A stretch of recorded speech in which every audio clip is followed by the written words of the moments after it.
Okay, well, I think most all of the attendees have joined, so we'll start our webinar. Welcome to our first webinar in our webinar series for VacCAP, Vaccinium Coordinated Agricultural Project. It's a project that focuses on developing new genetic tools to improve food quality for cranberries and blueberries, and it's being funded by NIFA.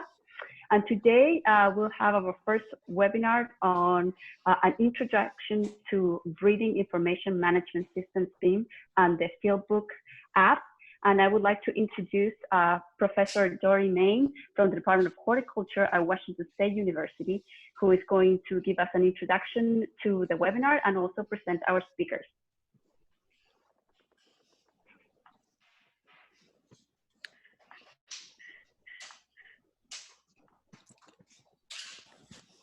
Can you go to the next slide, please? Thank you. Good afternoon, everyone, and thank you for joining us for this webinar today for the VacCAP webinar series. And we're going to be talking about the Breeding Information Management System and the Fieldbook app that is used for collecting phenotype data. And so I'm not going to say much more about the webinar, although what we're really trying to do today is to just give you an overview of both of these tools.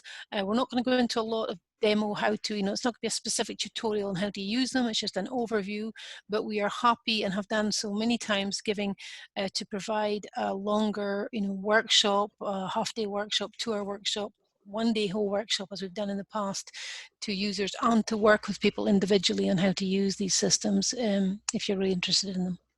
So our speakers today, well, there's 3 people really involved mostly in this. There's Dr. Sook Jung and Taein Lee. He is the developer of BIMS, and Sook is the does a lot of the design of Fieldbook, design of BIMS and the features that it has. And then Ksenija Gasic is going to cover the Fieldbook app. She's a big user of the Fieldbook and has been promoting it quite widely in specialty crops, and it's already used by lots of other breeders across the world, and she'll discuss that with you, I'm sure.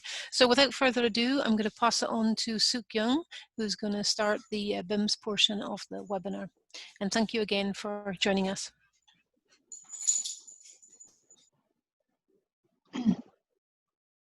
Start sharing. I just want to just give a couple of guidelines about how to ask questions. We want this to be interactive. So if you have questions, you can either type them on the chat box that you will see in the menu on the bottom of the screen. Just go ahead and add them there. And if the speakers would like me to ask the questions as they are going through the presentation, I can do that, or we can have some time at the very end, whatever way works best for the speakers. Okay, I'm going to talk about BIMS, and Taein probably just joined me answering the questions. And so like Maya said, you can ask me, interrupt me anytime if you have specific questions, and then it's easier for you to explain right there and then. So introduction to Breeding Information Management System. So the outline of the webinar today is the introduction to BIMS and the introduction to Fieldbook app. And then we will also have question and answer at the end, but then, like we said, you can interrupt us anytime. So for the BIMS portion, I'm going to talk about what BIMS is, how to access BIMS, and how to create your own program, and then a brief introduction on how to use, for example, how to archive data and how to add and delete and edit various data types and view associated data, and how to import data, how to search, and then how to compare data among different data sets. So what is BIMS? It's a secure and comprehensive online breeding data management system in the community databases, in this case GDB, that allows individual breeders to store, manage, archive, and analyze their private breeding program data. And it is also used to provide access to public breeding data. In GDB, we have green data for you to use. And then it's freely available in all of our databases listed below. And then it is also compatible with the Fieldbook app, which is app for data collection that Ksenija is going to show you. So how to access Bims? So I'm going to show you, go to GDB website and then see.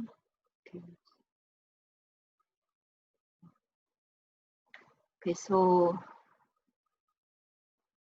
this is vaccinium.org GDB website. So under tools, if you go to Bims, this is how you access Bims.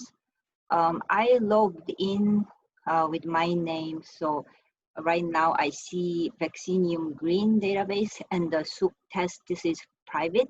This is the one program that I created. So I'm going to show you using this my program. Okay, so if you want to create your own program, what you do is go to GDB, and then right now I logged in to my account, but then if you don't have your account, you press login, and then here is a create new account tab. So you create your new account, and then you will get an email to enter a password and all that. And then you can access, like you can do stuff in GDB, but most of the stuff in GDB you don't really need an account. But then to create your own reading program, you have to create an account in GDB, and then go to you can contact us if you know our emails, or you can just contact us here, contact, and ask for a breeder's privilege. Then we will give you your account a privilege to create your breeding program. So once you do that,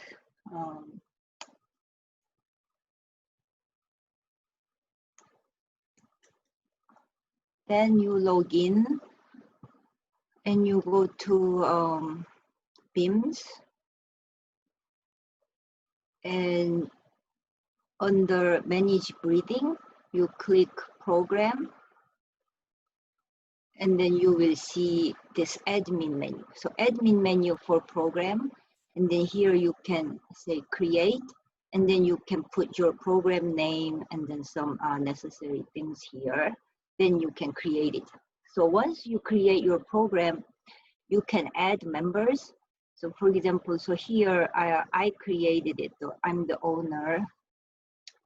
If you look at program members, so I added Taein, and if I want to add more people, so here, like if you want to add people, all the GDB account holder will show up here. So if I want to add, for example, see Dory, Dory shows up, and then if I just want to give Dory an edit only, so that they can read the data, but then they can't really delete any of the data. If you want to do that to your students, you can do that, and add more people. See Jody, if I want to give her edit privilege, I can do that. Okay, so that's why you can remove once your students leaves or whatever. So that's how you do that in the manage program. And so first thing you might want to do, like you might want to know is, can I like archive my data? So here is an archive section. So manage archive. So even though all the data that you put in here is secure in our system, but then you might want to have your data secured in your PC, or so. Then whenever you want to do that, you come in here, and then archive. If you say archive data, it's like the entire data that you put into Bims will be archived, or you can do like part of it, like just accession or just phenotype or something like that. You can choose, and you say archive data, and then this is like the data that you have at this second. So you can just download them. So this is one functionality. And under managed breeding, if you see on the left side, there's a managed breeding, data import, search, fieldbook management, and data analysis. So I'm just going to go down in order. But in managed breeding, what you can do is, so there are various data types, like program, trait, location, cross-accession, trial. And so individual data types, you can go and create a new trait. So even though you can load data in bulk in data import using templates, but then here, if you wanna edit or add individual data, you can do it here. So I loaded a lot of data here. So these are all the traits that I have in my program. But then if you wanna add one more, you can add it manually here or edit. So here, what you can do, so one thing I want to show you is like, so here, the default is you see the traits in alphabetical order, but then if you want to see like some traits that you always want to see in the beginning, you can change the order. So here, for example, everything else is alphabetical, but I put the taste on top. So if you want to put it below bloom date, you can just grab it like that, or you can do it with the weight here. So once you change the order, you save it. So I put the taste below bloom date, and then you have to refresh it to see the change. So now you see the taste went below.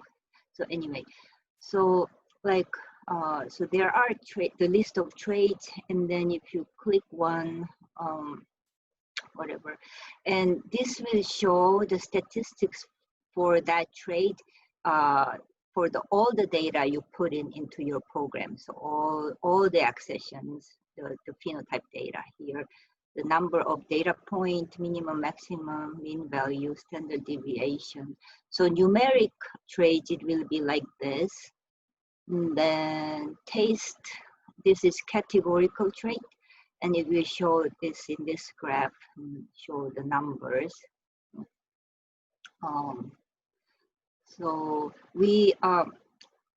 let me like show you this. So when you add a new trait, there is a data format.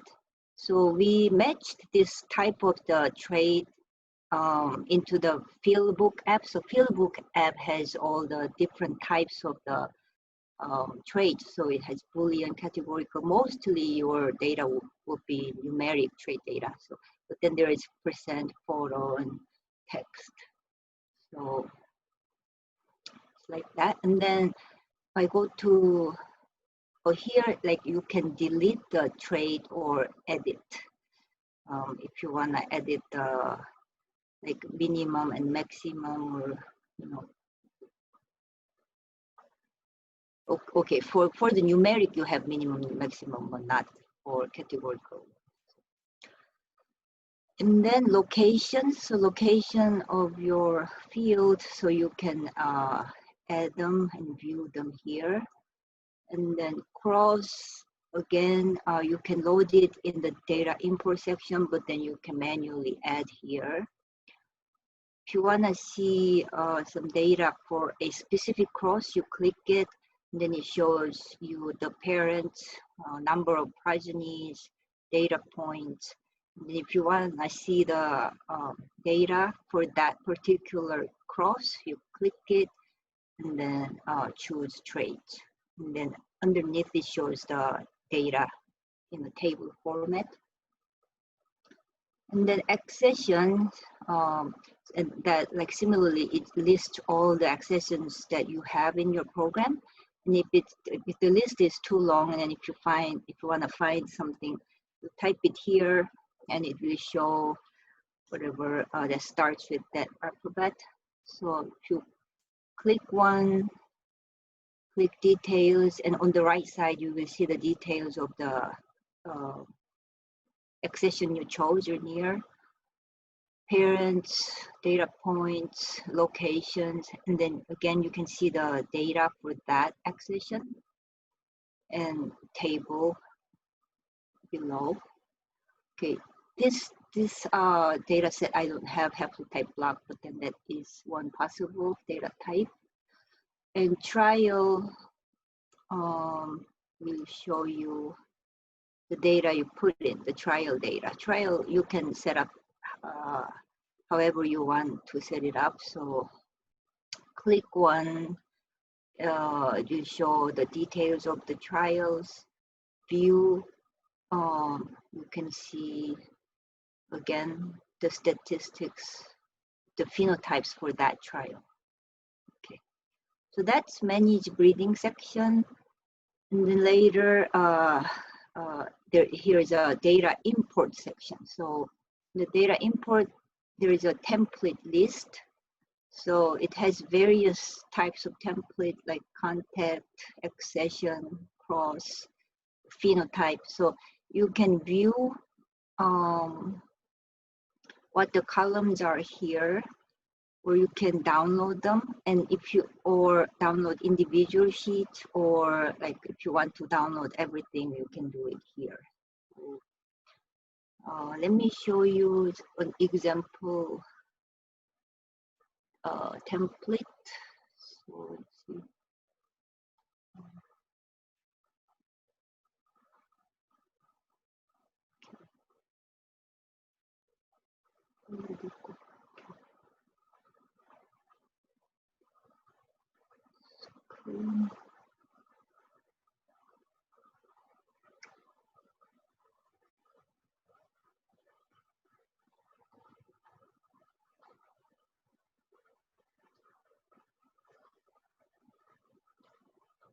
I don't know why the PowerPoint doesn't show up.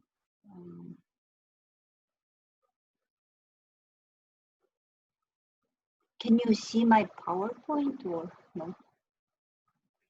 Yes, we can see the main PowerPoint window. If you click on it, or if you click on the presenter view on the bottom of it, then you're gonna go back to your slides.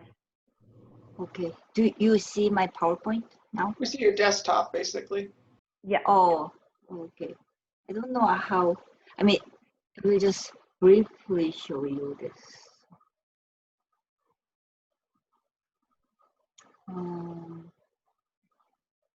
Yeah. In the same window, if you click on the bottom, right there you go. It's gonna go as a presenter view. Yeah. So this is like if you download phenotype sheet, it looks like this. The first step will show, it will explain all the columns, and then this is the actual template where you can add data. So the starred columns are required ones, and the non-starred ones are like options. Okay. So.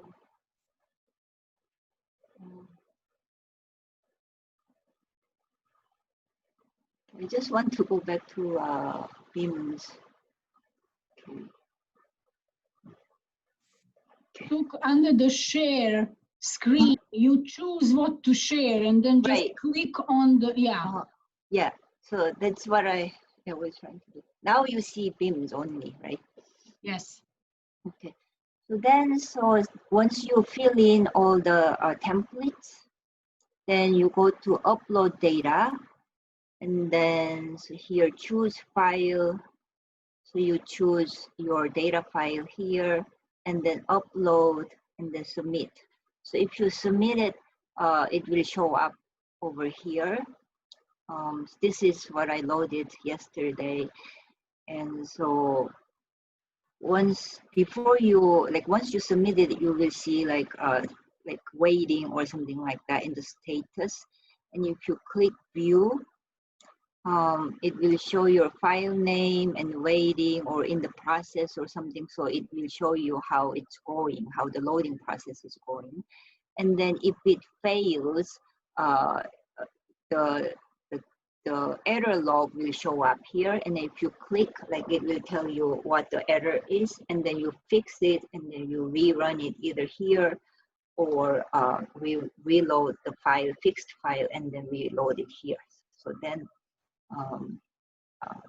you will see all the files that you loaded, the history of the files that you here. And then, so like you in the template list here, you see a lot of data types, but then the phenotype, if you collect it using Fieldbook app, you don't have to put it, you don't have to enter in this template. You just go to Fieldbook management section, and then you download your Fieldbook file and then upload it here directly. So this looks similar. So you like choose file and you choose your Fieldbook output and then upload it. So, and then depending on whether you started using Bims first or Fieldbook app first, you will use different options here. So if you started using Fieldbook app first, and then if you have all the traits already entered in the Fieldbook app, you don't have to import the trait sheet through here, but you just download the trait file directly from the Fieldbook app and then upload here. So this is like the list of trait and the explanations, and then this is the phenotype. So on the other hand, if you started using Bims first, and if you have all the trait data in Bims already, then what you do is you can actually create an input file for Fieldbook app in the Bims, because your data is already in the Bims. Then here's a section called generate input file. So you can generate the trait file here and then load it back into your Fieldbook app. Okay, so that's the data import part, and then search. So search, I forgot to show you that we have data templates for phenotype and genotype as well here. So right now you can load your SSR genotype and SNP genotype here. And we are working on search page right now, like SNP search, SNP genotype search, and SSR genotype search, but it will come pretty soon. But now, right now what we have is phenotype search and cross search. So phenotype search, there are many properties that you can use to search. So you can use the name of the accessions to search phenotype. So let's say like I want to get all the phenotypes of accessions, the name starts with FAM, and do that. And then on the right side, it shows you batched 607 phenotype measurement. And then you can keep restricting your data set. So now you can use other properties like cross or parents, like parent shows I want the phenotype of the accessions whose mother is like mother 10 or whatever. So you can do that. Or you can use traits. Let's say SSC. So this graph shows the statistics for the data set that you chose so far. So like for these accessions that name starts with FAM, the statistics is like this, the max 36 and minimum 14. So I wanna do, for example, like over 20, and you can do that. And then, so now it's reduced a little bit. So here, if you just want to remove this restriction, you can remove it, and then it will only show this, or you can add back or whatever. So, or keep adding more like restrictions there. Then if you want to see the actual, see and download the data, you can click view. So what it shows is the accession names and then the trait values that you chose that you use to restrict the data set. But if you want to see more phenotypes, you go column options, And you can just choose more data, like, I don't know, like bloom date. So I choose this, and then if you want to add more properties, like you want to add cross number, you do that, and then update, and then you see the data here. Somehow this one doesn't show cross number. You see this, and then you can download the data here, like either wide form or long form, or you can save search. So what was it was like SSC over, I don't know if it was 20 or 10. So you can save it like this. Then you can come back, and if you want to add more, so I go back to 10. Then you have more of this. So you can either view here again, or you can analyze this data further. So what you can do here is, so this data set over SSC 20, okay, 20, and then the name, it starts with FAM. But then if you want to see how they performed each year, for example, then you go to analyze. And then basically it goes to the section in the data analysis. So here, so if you see, like you have chosen, so what I have chosen so far is SSC over 20, and then the name starts with FAM. So, but then I want to see how they did in each year. So I select over 3 years and then say compare. And it's calculating. And so now, so let's see, I did SSC, so like I want to see the SSC values in each year. So it will show 2010, 2011, and 2012. So if you want to compare just 2 years, you can cross out one, the other two. Yeah, you can do things like that. And what you, so you came directly from search result, but then you can go directly to data analysis and statistical analysis. So this is, will do the analysis for the entire data that in your program. But then what you also can do is accession, click accession list. So this is the list that I made. So this morning, using the search page, I made a list that fruit weight less than 8 and fruit weight 8 to 10 and fruit weight over 10. So I made a list like this. Then I just want to compare this list for other traits, for example, like to see the relationship between the fruit weight and fruit size or something, you know. If I just do like fruit weight first, you will see this is like less than 8, 8 to 10, and this was over 10.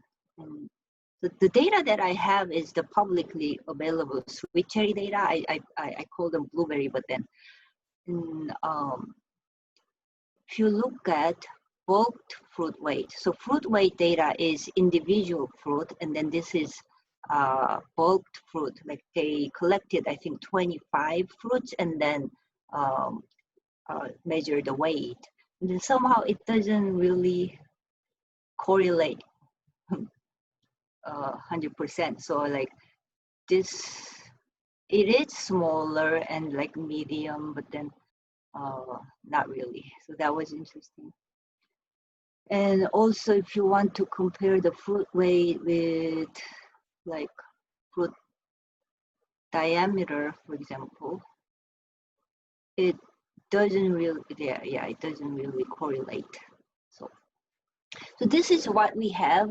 But then if you have some other analysis that you want us to do, it should be pretty easy to add here, like correlation or something like that. And let me go to search again, and then the cross search. So cross search is the result is the property of the cross. So let's say I want to see all the cross coming from this mother. There are 16 cross, so I can view them. So cross number, mother and father, and then I can have more properties like number of fruits, genotype or type, and update, and you will see more data here. And in our search page, like in Bims, what you can do is like in cross and phenotype, you can add your custom properties. So in the template, if I do a workshop, I can show you how you do it, but then you can add your custom properties. And if you want to search your phenotype or cross using the custom property, you can do that here. So this little icon here, it's configuration page. You can do a lot of configuration for your Bims program. So here, search cross category. So these are all like all the cross properties, and some of them are your own like custom properties. So like number of fruits, this is not, it's not in the regular template, but then I added as a custom property. So genotyped as well. So I want to search my cross using this option. I want it to, you can do it by text search or categorical search. So I want to do a categorical search and then save configuration. And then you come back to cross search. Now you see a custom property section. So you didn't see it before, right? So here I want to do genotyped. So I want to see all the cross that are genotyped. Then you do it and then add. And then you can view them here. So you can do the same in phenotype, like if you have your custom properties. So we have some like flexibility in this Bims system. Okay, I think that's all I have now. Like if you have any questions, you can answer.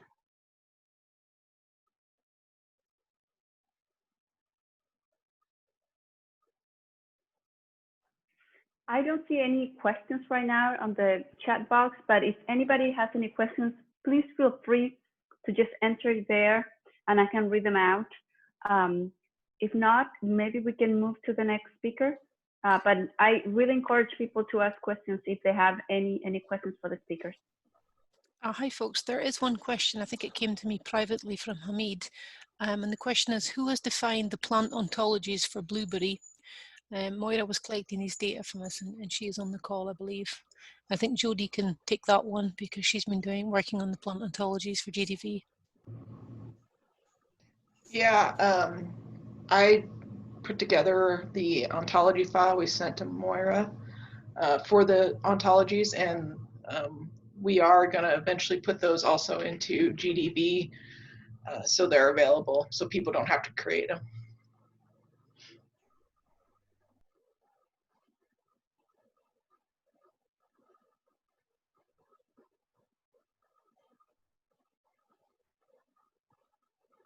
I think once you start using Bims, you will have a lot of questions. Mm-hmm. Jodie, can you talk about the phenotype data in GRIN and how that relates to the data that's being collected in terms of ontologies? So what we did was we took the data that's already in the GRIN database and we also put it into Bims.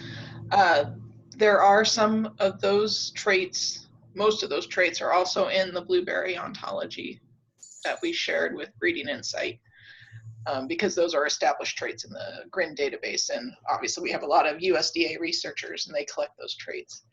So ultimately, hopefully in the future, when you set up your private accounts, you should also be able to access that GRIN data. Or right now you can access the GRIN data anyone without an account. But hopefully in the future we can kind of tie that together with other data as well.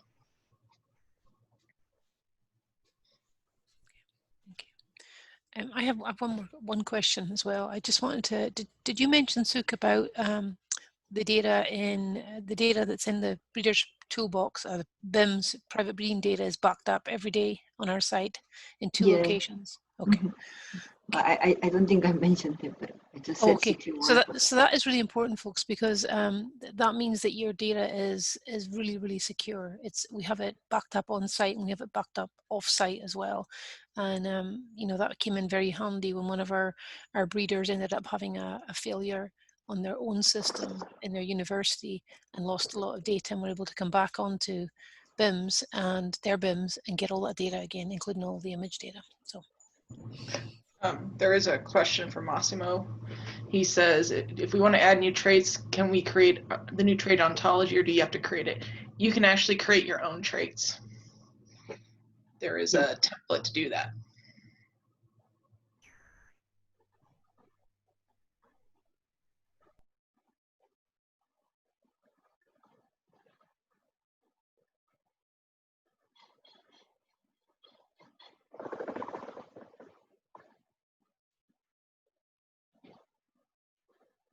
Do we want to move on now to Ksenija and Fieldbook?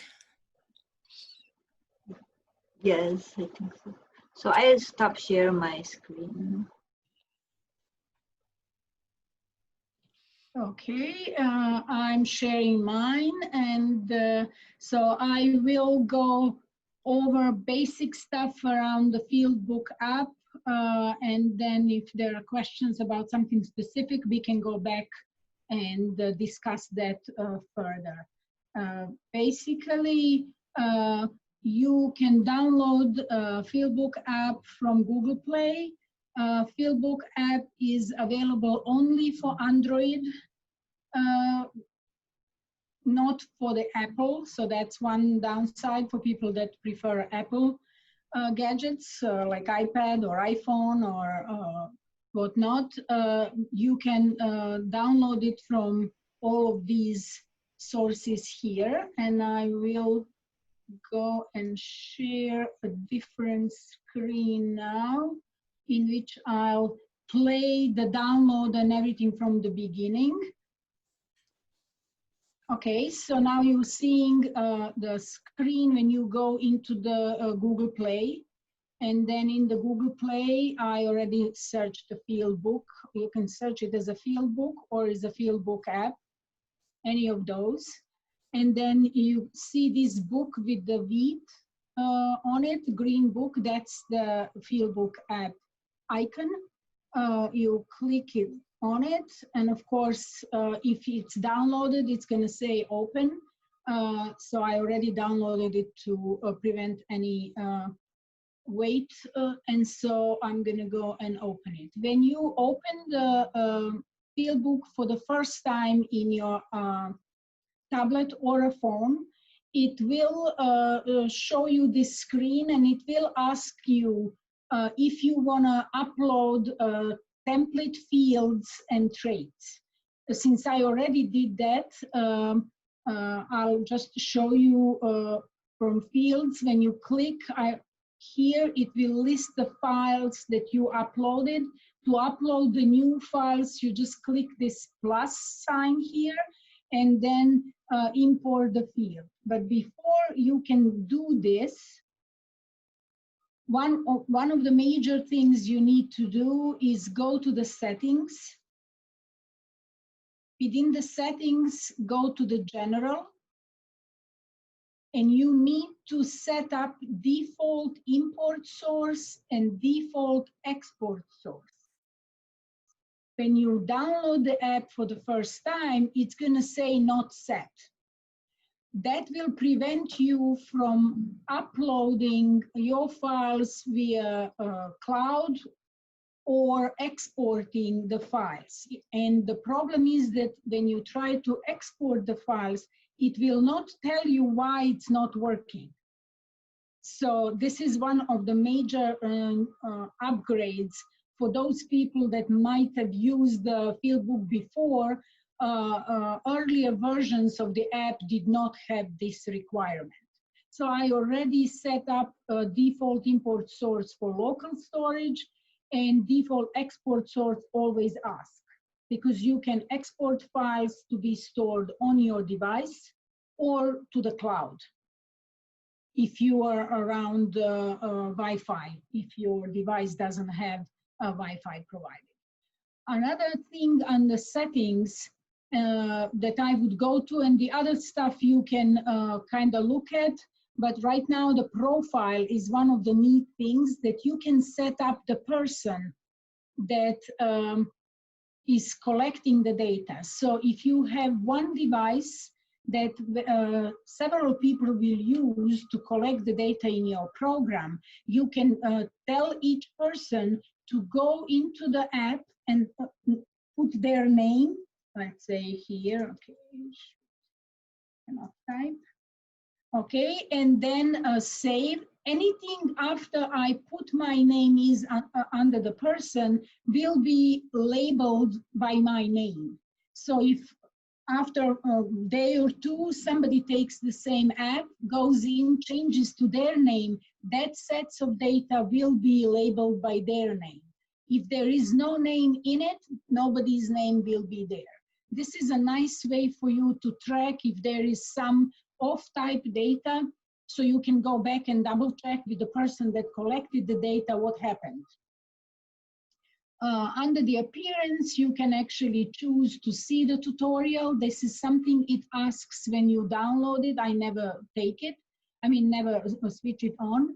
And then you can customize some of these things. I'm not going to go into that right now because that's not that much of importance. So going back to the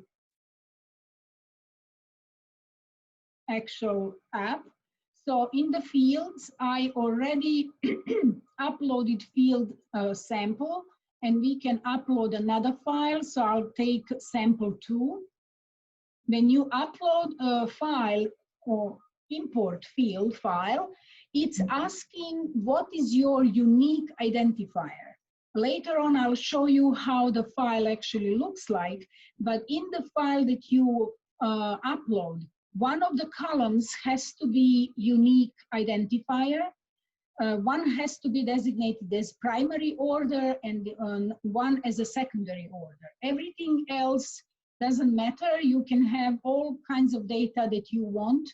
For example, I have a cross information in my files. So when you click on this arrow here, you can choose from all available columns in your import file which one is the one that's unique. So for that purpose, in my files, I just call it unique ID, so I don't have an issue. Because if you pick some of the columns that have repeated data, the file will not upload and it will tell you there are duplicates and it won't do it. So here, for this purpose, I just selected the row and the column. You can move tray row, tray ID. These are all artificially made files just for the showcasing the app. So then you select among the files that you want and you go back, and then you need the traits. So in the traits, I already downloaded the traits that were example traits, and in those you have all of the type of traits that the app can handle.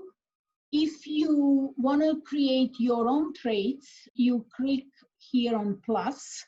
This window shows, and then you can choose what is the type of the trait that you want. If it's numeric, categorical, date, percent, Boolean, text, photo, audio, counter, disease rating, multi-category, location, and zebra label print, which I, to be honest, did not test, so I don't know. That's a new addition to the app.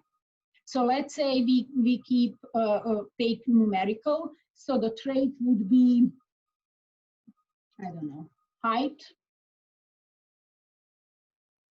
You have option to say what is the default. To say, let's say 5 centimeters is your default height. And then you say it goes from 0 to 10.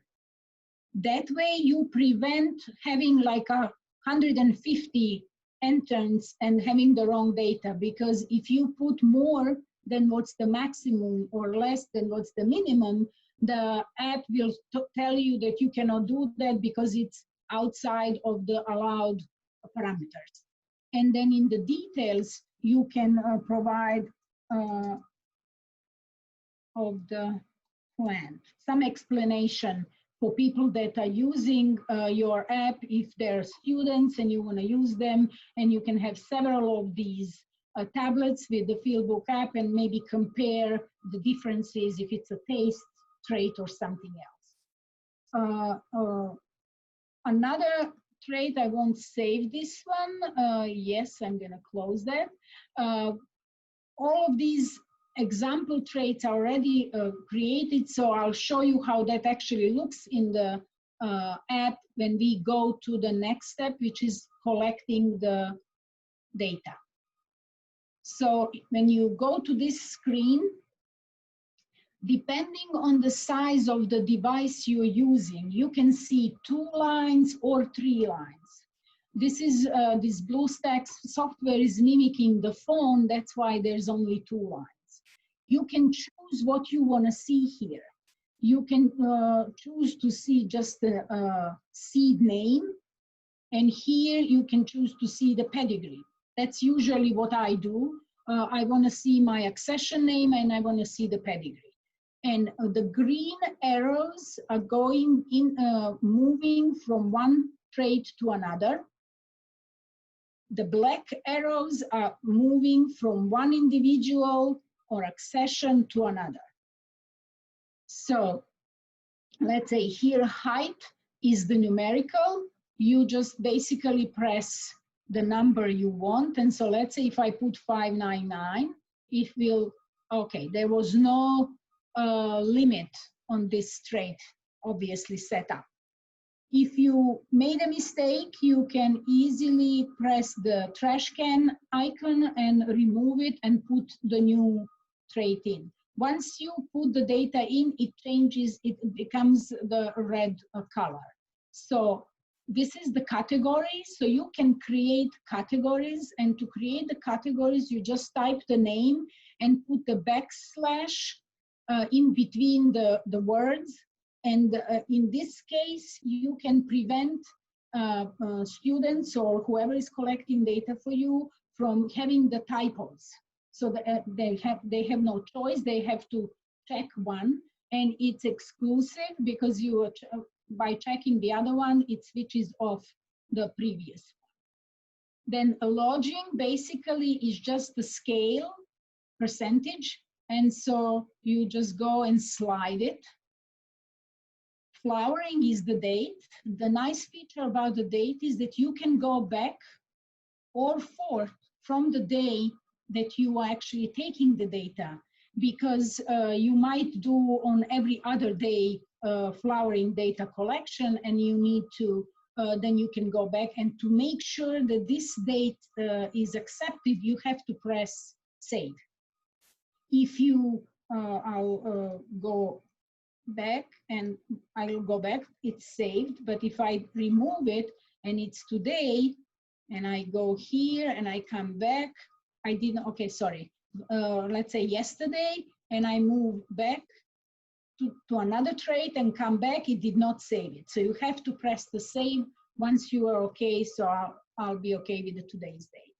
Insect damage, you have a true and false type of traits that you can create. In my case, I have just a pit split. I'm a peach breeder, for those that don't know me. And so I want to know if I saw the splitting of pits in my accessions. So I would just click yes, true, or no, leave it false. Notes, you can type anything. Once you are here, the window, and I can actually open the field book on my phone and go and collect the notes. That's how I call it.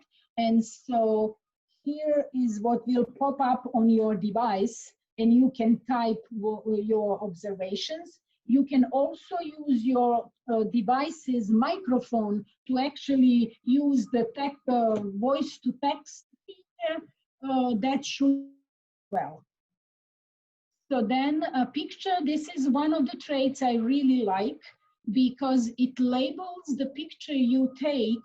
So if I click here, let's see what's going to happen because it's it might use the, this is the first time. It might use my camera.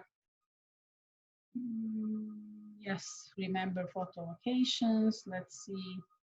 This is the new, because I'm using it in stacks, so I might actually switch it off to not waste the time. So basically, it labels the picture with the unique ID, date, and exact time down to seconds. So you can never take two pictures that are labeled exactly the same. And that once you want to check your files, you know what they are because they are labeled by unique identifier. That really was the first thing that made me fall in love with this, loving this app. So there is a counter feature if you have people that are counting something, and it's so easier to just click on it. I never used it, so I don't know how useful that is, but it's basically just like pressing and counting something. Type is also, this is, let's see, yes. So this is the multi-category trait. So you can check, collect two of those. This is useful on its own, but not really for Bims. Bims doesn't know what to do with this. I tried just to see what it's going to be because there is like a disease multi-category in which you can have a percentage of, let's say, leaf area affected, and you can have your designation as like R resistant, as susceptible, and then it's a multi-category. But Bims just does not like it. And this is like a Rust score. This is the example that I was saying. So 10%, and you say this is resistant. You know, that's just the feature. Audio records your voice. So if you don't want to type and you want to record some observation about the plot, about whatever you are looking at, you can just click this microphone and talk, and it's going to save it as an audio file, again, labeled with the unique ID, date, and exact time. Location, it doesn't work really well. They're working on it to make it down to a few centimeters, which is what I was asking them to do. So then it would be really useful, because then eventually you can basically use your app to go and find individual sample that you want to evaluate based on its location. So that's coming, I think. This is something that I created, where I actually put what the explanation of the trait is, redness of the skin. I said that my default is 50%, and then if I am happy with the, if 50% is what I'm looking at in my fruit, I'll just leave it, and when I go back, it's gonna save the 50%, or I'll move it left and right, and then I'll have that value there.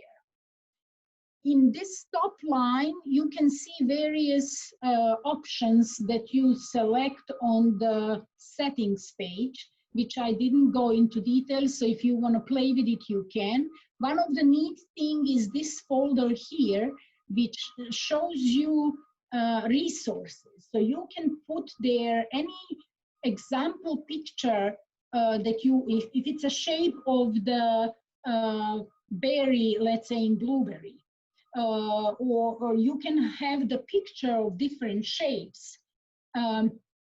here, and then people that are not familiar with the trait can go there and check what the trait looks like right down in the field to just remember if there is like you see this is like the height of the corn, but if it's label maybe 1, 2, 3, 4 to remind themselves or to learn what 1, 2, 3, 4 actually means.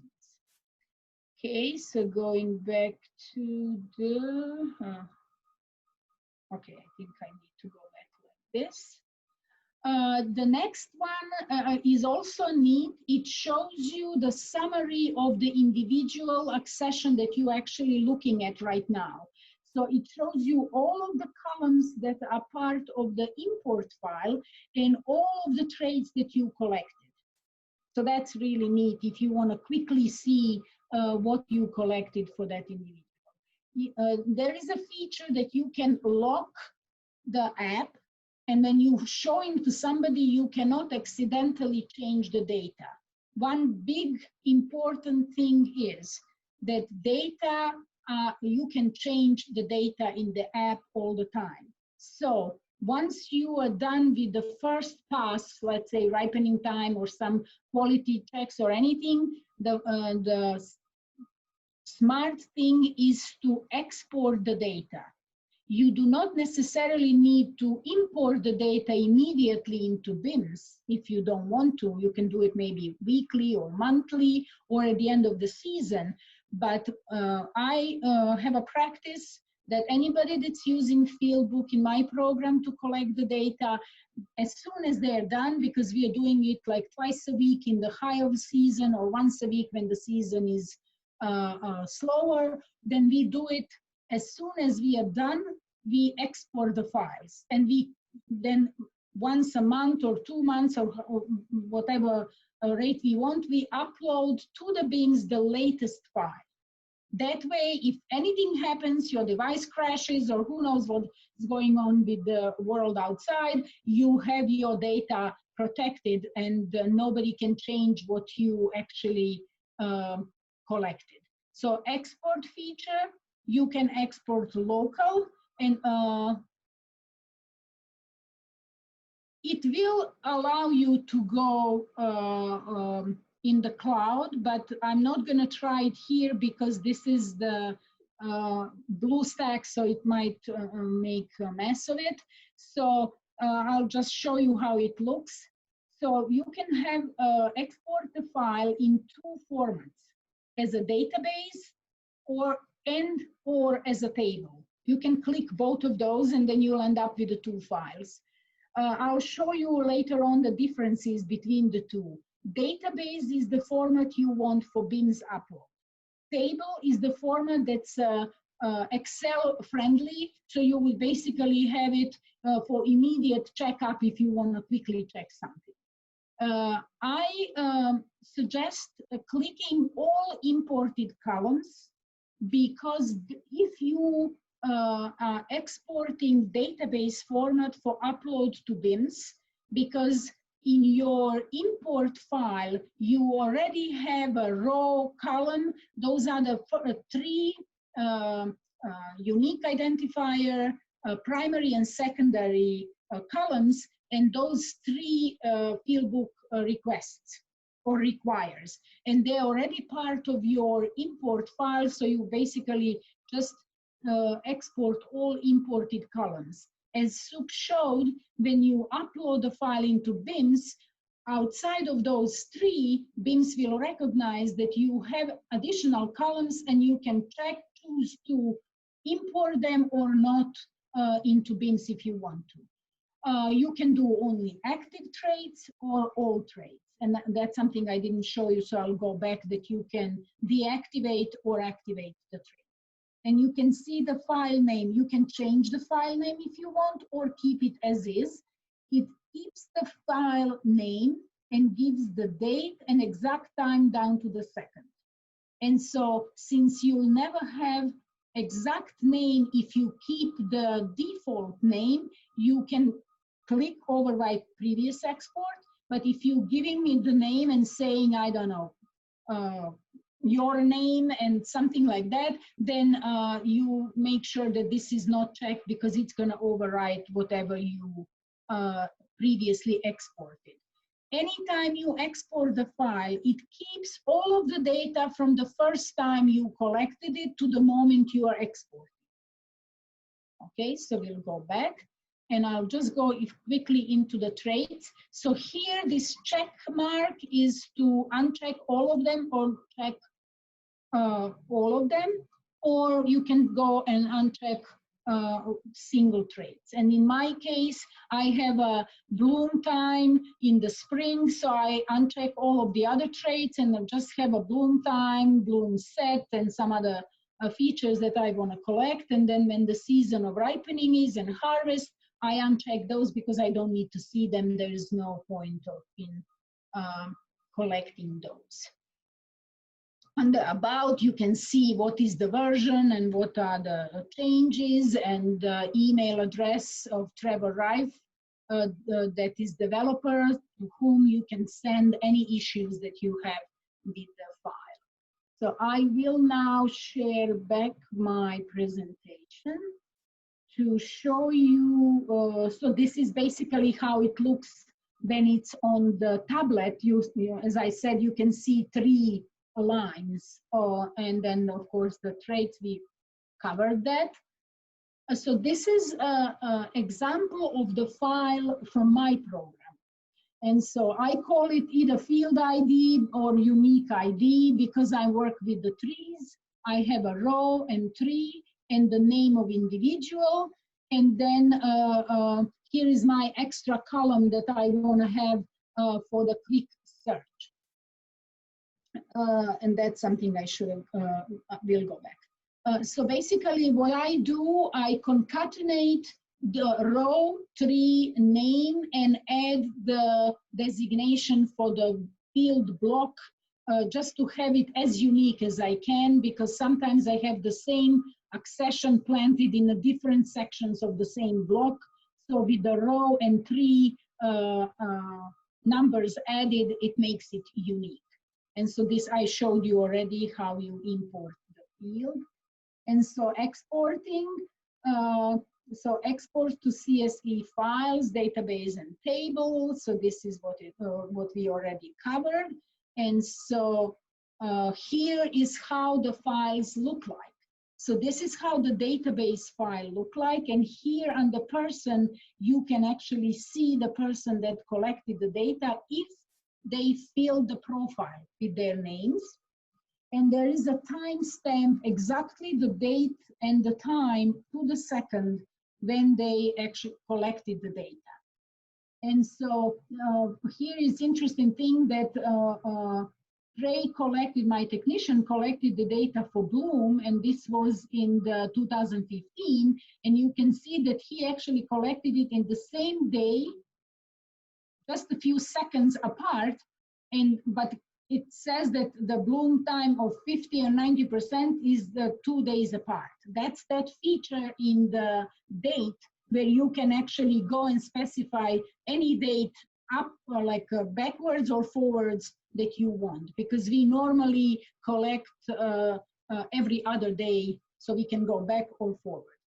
The below is the table. This is that classical Excel file. In this one, you do not have the person nor the timestamp. And the traits are organized as columns. And in rows, you have individual unique IDs.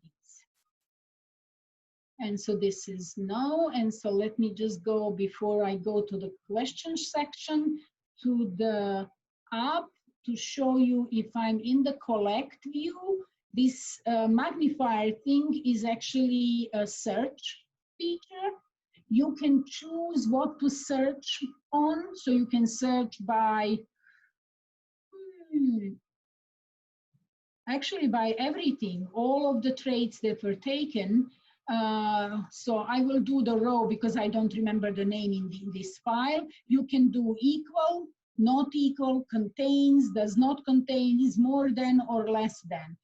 Normally, I do contains because then I can type in partial name. And so if I say contains 4, let's see if we have the row 4, then it's going to give you all entries for row 4, and then would be the columns. So you have to have something specific to know which one, which is the particular one that you want. Unless you are standing in row 4 at 3 or plant 16, then you know you want this one, and it takes you straight to that one.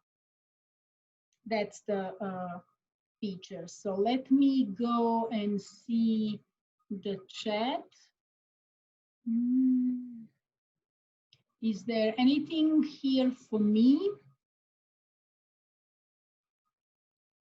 Okay, one of the things is that in Bims, once you upload your data, you can use Bims to create the files for the field book. And that, so I started using Fieldbook app first.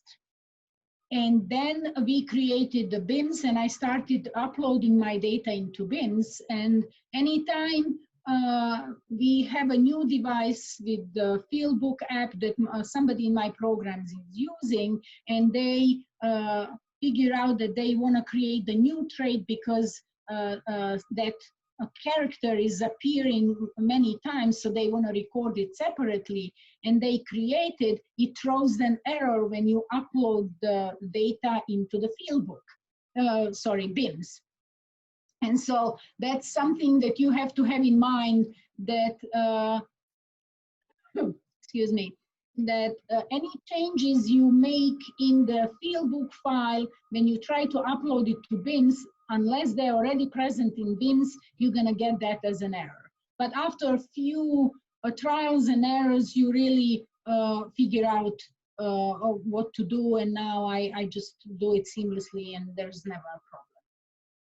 So that's what I had about the Fieldbook, unless there is something that there are questions. Also, under the settings, you can export the whole database. So why it's that important is because when your season is over, your, let's say 2020 is finished, and you won't longer collect the data for 2020, you all of the data will still be in your app on your device. So in that time, you export all of your data. You can also choose to export a whole database and save it, and then delete it from the app. Deleting the database from the app would not delete the pictures and files in the app. It will just delete all the data that app holds, and it will disconnect the links between those folders anytime. And actually, I can share my folder maybe that I have, so you can see how that looks. Let me just see. Ksenija, we have a couple new questions in the chat. Okay, One great. Is there a capability to read a barcode or QR code for each session? Yes. Okay, and then that's under the general, and here you move to entry via barcode. You start, I hope you guys see this because this is the maximum size that I could have. So you can check that feature. You can also check data grid, or you can check to move to next entry with no data. You can move to unique identifier. So you can test all of these. So let's say I'll check just the data grid and move to entry via barcode. Then I go back, I go to the collect, and in the top ribbon, you now see the barcode. So honestly, I don't know what's gonna happen if I click on it. Let's see.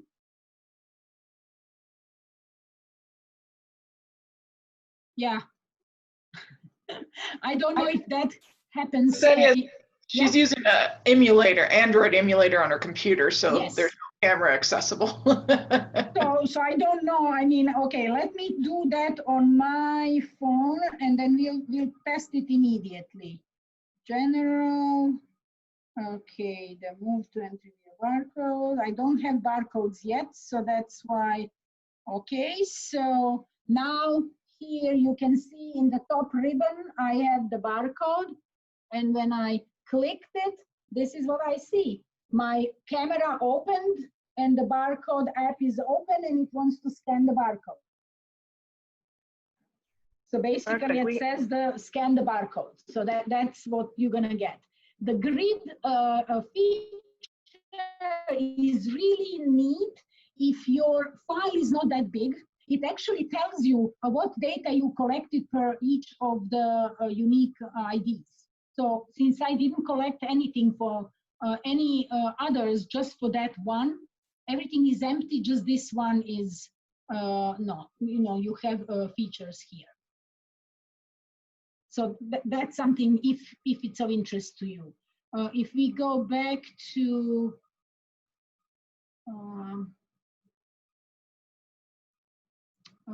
settings, what's the behavior, to be honest?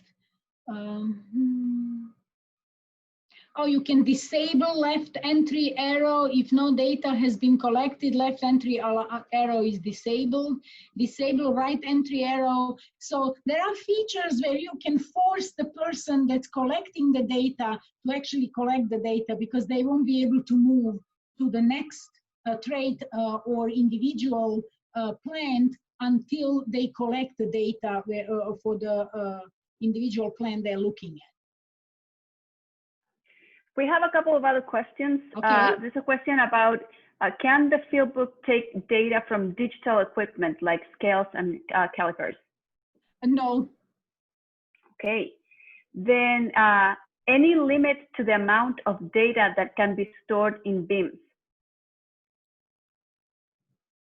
I don't think so. I mean, I have pretty much everything of my program in, and I actually have 4 or 5 versions of my program, because once you start using the Bims, you will realize that this is not how you wanted it. So you would go back, as I do, and create a new program and then put it the way you want it. And then I made a mistake uploading the data, didn't realize that my pH and the bricks was mislabeled, and I uploaded it, and now there's too many data points to check to be corrected one by one. So I'll just change some things and I'll re-upload everything from the beginning.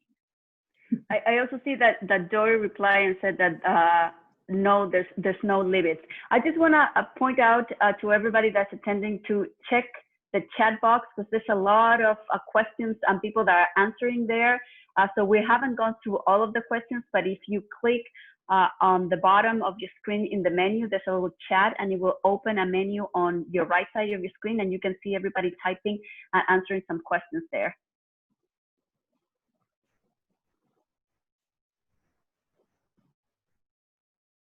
Okay, there is a question from Hamid Ashrafi to me privately. Bims already has functionality for importing data from fieldbook output file. Yes, it does, but you have to export the data from fieldbook and store it somewhere and then upload it to the Bims. And when the BRAPI is implemented within Bims, then I think that will overcome that problem. You should be able to go directly. Yeah, that's our plan. Yeah. Okay, so I'm not sure I understand what you meant with we usually make new trait for each date. I think this is wrong, because that was sent to me privately. So so if you mean that you're taking the data like for the same trait, you're taking data in a different time points, or like over a week or over a month, or I don't know, then yes, you would have to create a new trait to store that specific data.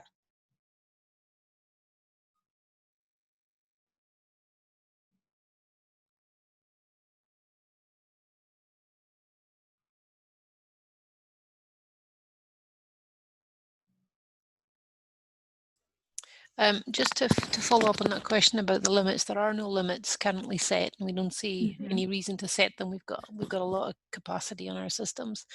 The other thing Patricio asked, who has access to the breeder's data sets apart from the creator? It's only the breeding program have access to, they're the only people who have access to their own data.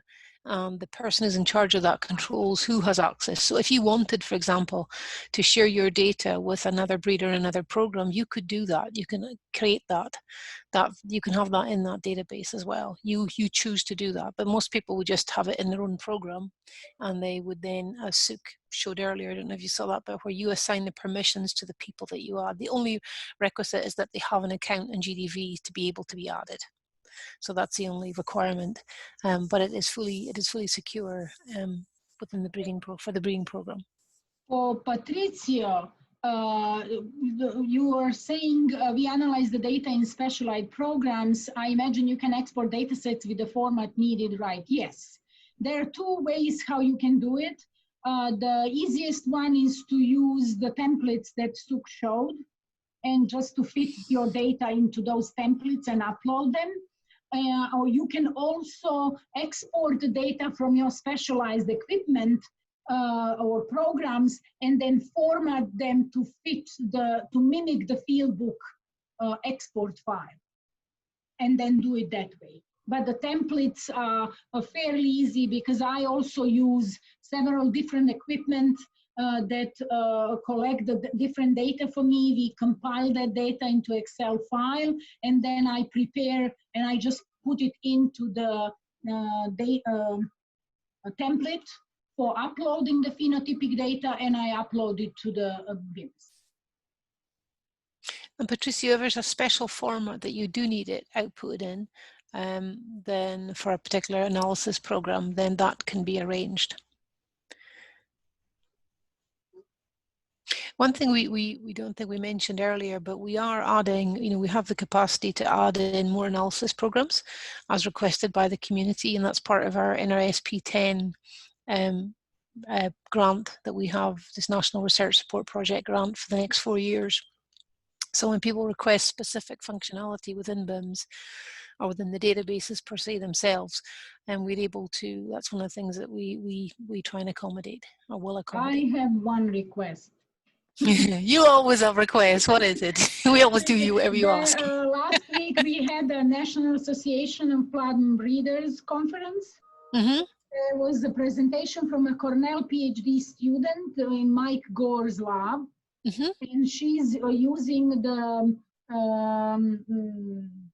near infrared beta waves to determine the protein and whatnot of quality characteristics in corn. And she created R script called waves. And you can upload, integrate that into breed base. So I'm thinking if it's integrated in the breed base, which is similar to what Bims says, maybe we can do the same in Bims. And basically, you can use the data you collected, infra data, as your phenotype when you want to select or sort out through your material. Because in my program, we run everything through the NIR first, then it goes to the disruptive measurement.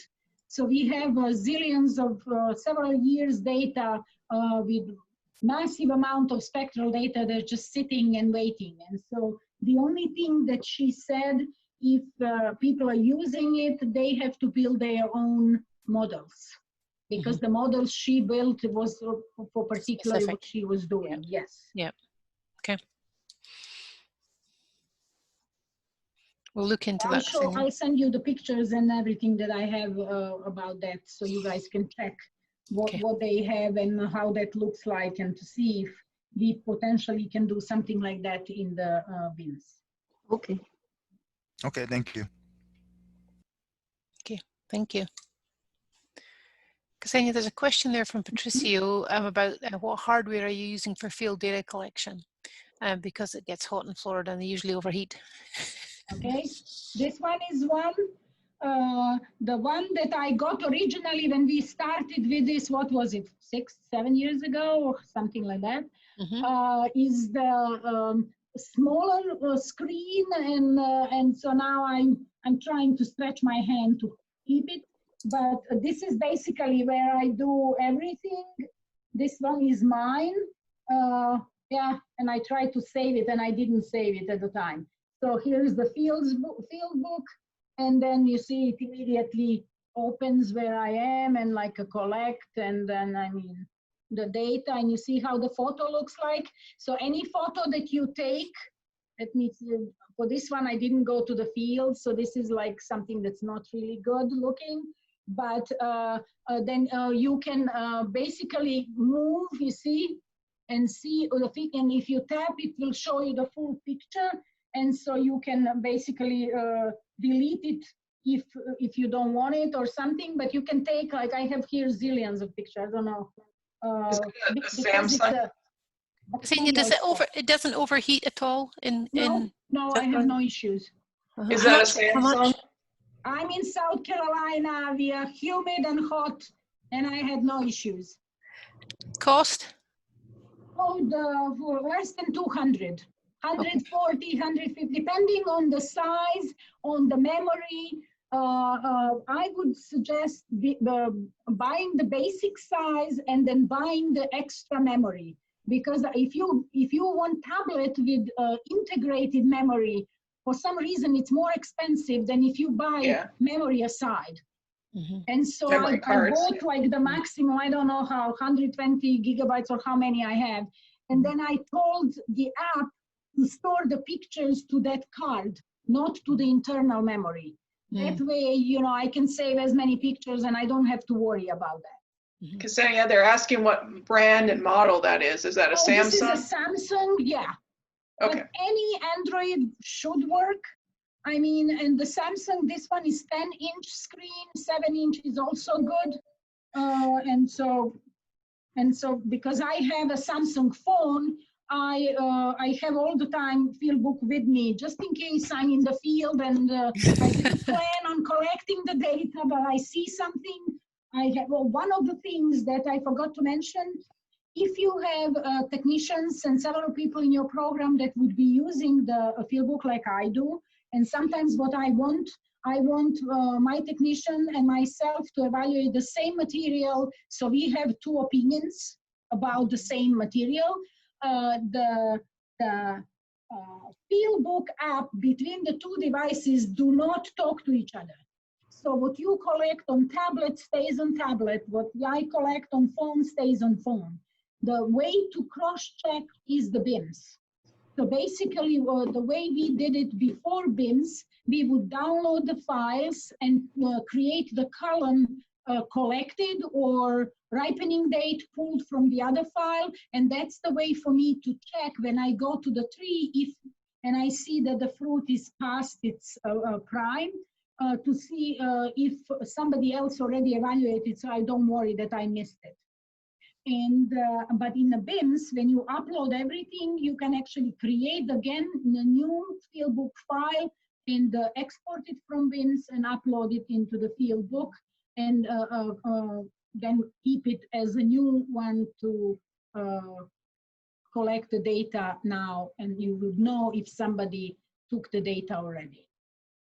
Folks, I just wanted to mention the NRSP 10, we don't have this specifically in the VacCAP project, but the NRSP 10 project, the original project, 5-year project, included funds for us to buy devices and give them to breeders. So normally 1 device per breeding program, and let them try it out, and they can keep them. We don't want them back.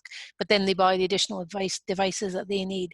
So in the new NRSP 10 program, we can also do that. So if there's any breeding programs here that want a device and you want to try this out, we will arrange to send you a device like Ksenija showed you there, with the specs that she says works well. So yeah. That can be a follow-up on this if you tell us. Again, 1 per program is preferable. So we'd have to, I know we don't have any right now, Jody, we'll have to get the new type anyway. So, but we will follow up with that. And if you would like one, then we will get one to your breeding That program. reminds me that when you get a new device, you will have to sign into Google account. Because when we got the devices from Dory, they have some general Gmail email address to be able to update the apps. Otherwise, your app won't update. Yeah, we don't send them out with Google account already set up anymore. We just send instructions on how to send them up, because you need to use your Google account to do it. Yes, and you so can set up a general lab Google account if you want. Yeah. That's part of the problem. If you, let's say for this one, I'm using it, it's like mine. So basically I signed up with my personal Gmail account and everything because nobody else is using it. But we have 2 or 3 others in the lab which have the general lab account. I see Massimo was asking what is the most important advantage I experienced moving to use Steelbook and Bims. Oh, I don't know if we have time for it. But when I started my program, I was lucky in a sense that many of these projects started right around the time I got a job at Clemson and started my breeding program from zero. And since I started from zero in 2008, before I would collect my first data on my hybrid, it was 2012. So I needed to wait for 4 years. I paid $3,000 for the like a mobile thing, for like a computer to collect, and it would freeze on me in the field. So I never experienced the app freezing on me unless there is something, some update that it didn't like. So occasionally that might happen, but the tablet freezing or wanting to update or something like that, I never had that issue. Overheating also no problem. And I really am careless sometimes. I just leave it in the basket on the Gatorade. Oh, Gatorade. What's the name? It's a gator. Gator, that's what I wanted to say. Okay, thank you. And I'm just walking around looking, you know, or I'm just carrying it in my hand and sun is shining and I feel it's hot, but it never overheats. The major feature that I loved was the pictures. Because I would take the pictures with my phone and then I would have to take the label first, then the fruit picture second. And then I would have to remember, did I take the label first and picture second, or picture first, label second? And it was all the mess, and I never could be absolutely sure that I took what's the picture of what fruit or tree. That's gone away. Now I have a replicated trials finally for my advanced selections, and then have them in 5 locations in the South Carolina. I have one in North Carolina with growers. For all of the locations, I have a field book file. So I go there, I don't need the papers, I don't need anything. I just go in and I plug in and collect, take the pictures of the whole tree, of the fruit, collect the fruit, bring it to the lab and run it through the lab. So the picture thing was the one major one. Once the Bims was functional with all of the things, I love the fact that I can actually go in and upload fairly quickly once you go through the kinks of setting up everything. The major things are for the new stuff, like my new hybrids that I see for the first time this, let's say, season, because I don't upload them into the Bims unless they deserve it, let's say. If I walk through the field and they look good, there is a full crop and I taste and the taste is good and there's no disease or not apparent bad traits, then I take the sample, I analyze it in the field with the field book, and I take it to the lab and we run it through the full destructive analysis in the lab. Then it becomes something that I upload to the Bims. Of course, Bims doesn't know about that particular accession because it was never in there before. And then I have to just update my accession. If there are only few, I do it, as Sook showed, manually in the Bims. If I have more, I just download the template only for accessions, and I upload only that. So once you upload your historical data for your program, you know, everything else is easier to just uploading.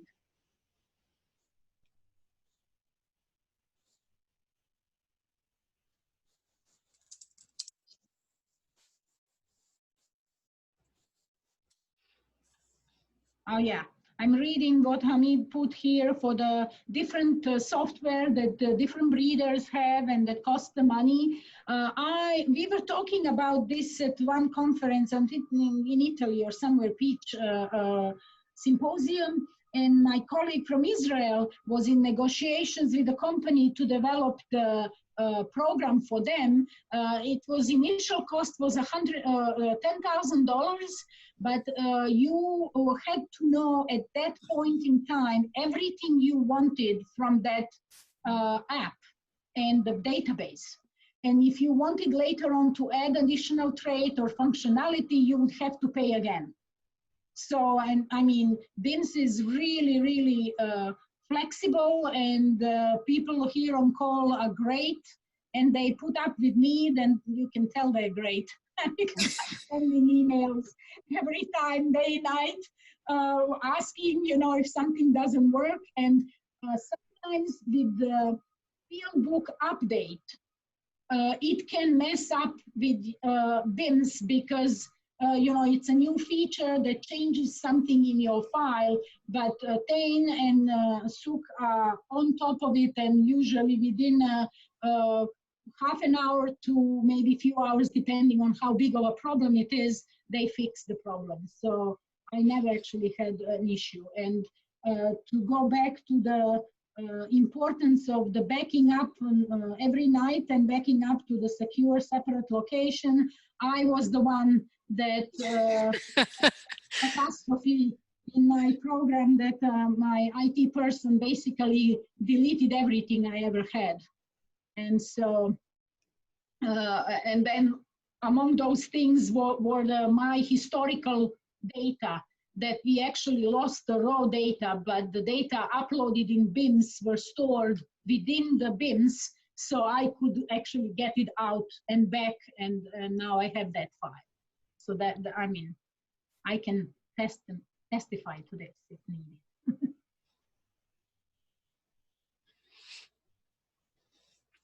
We have a question here from Jessica Spencer. How difficult is it to change the names of accessions in Bims? Say if it's called one thing and then later has another name because it's been advanced again or released publicly.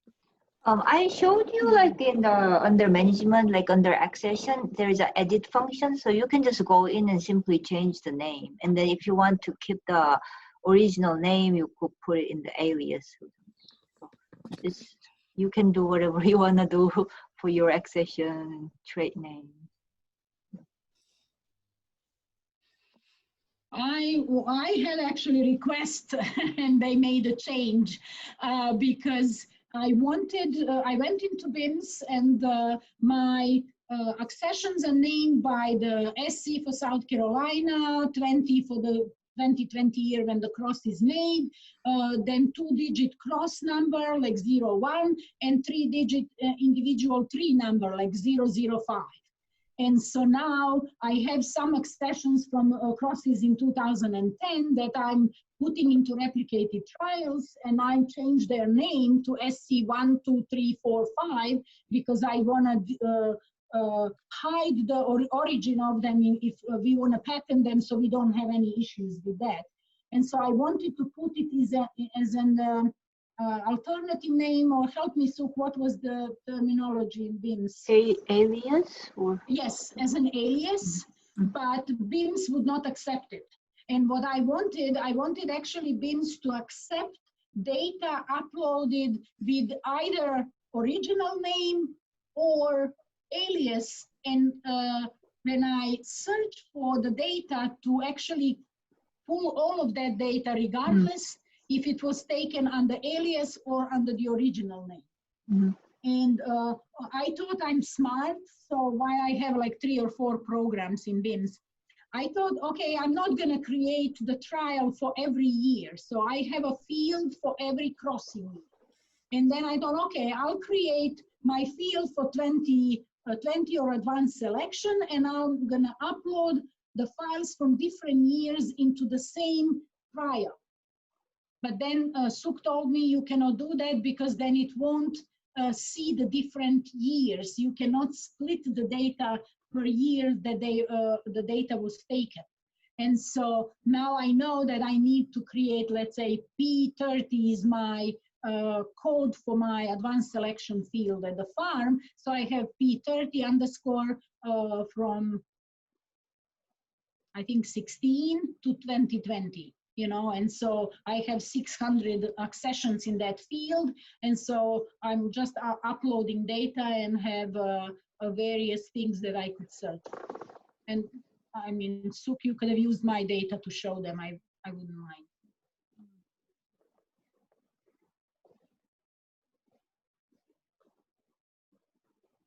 So.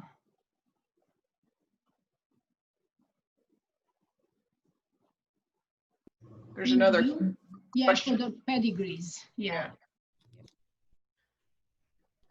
So right now it shows like parents, so maternal parents, paternal parents, and then also there is a pedigree section, so you can put in as a text format. We don't have the graphic pedigree viewers, but we could, I guess, we could make it. We were discussing, Sook, about having the Bims exporting the file that we can pull into the PediMap. Remember? Yeah. For that, you have to enter the parents. For, right now, Bims does not require parents for your accessions that you enter. You can leave it empty. Yeah, but then you can keep adding your parents. So, I mean, can add parents and parents, and so we have a capacity, I guess, to what if you want to store the data, we have capacity of adding pedigree unlimited, you know, because you can keep adding it. Yeah, and the breeding information management system is developed using a platform called Triple, which many databases use. And so I know that NoPulse up in Canada, they developed a pedigree viewer that we should be able to either modify or directly implement ourselves as well. It's one of the advantages of that system is that many people are co-developing modules that we are able to either implement or slightly modify because they're open source to add. And we haven't released the code yet for Bims, but we are going to do that. We're going to do that hopefully shortly so that other triple databases can also implement this breeding management system as well. There's been quite a lot of interest in it.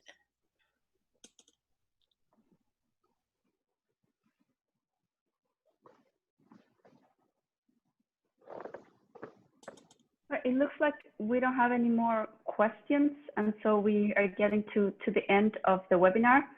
I wanted to thank the attendees for participating in the webinar, and especially the speakers for sharing all this great information. We will also be posting the webinar, which has a lot of information, and if you want to revisit it on our YouTube channel, so we have there in the slides, if you want to go to our YouTube channel of VacCAP project, we will be posting this webinar. And I would please request the attendees to not forget to fill out a survey that we will be sending shortly after the webinar.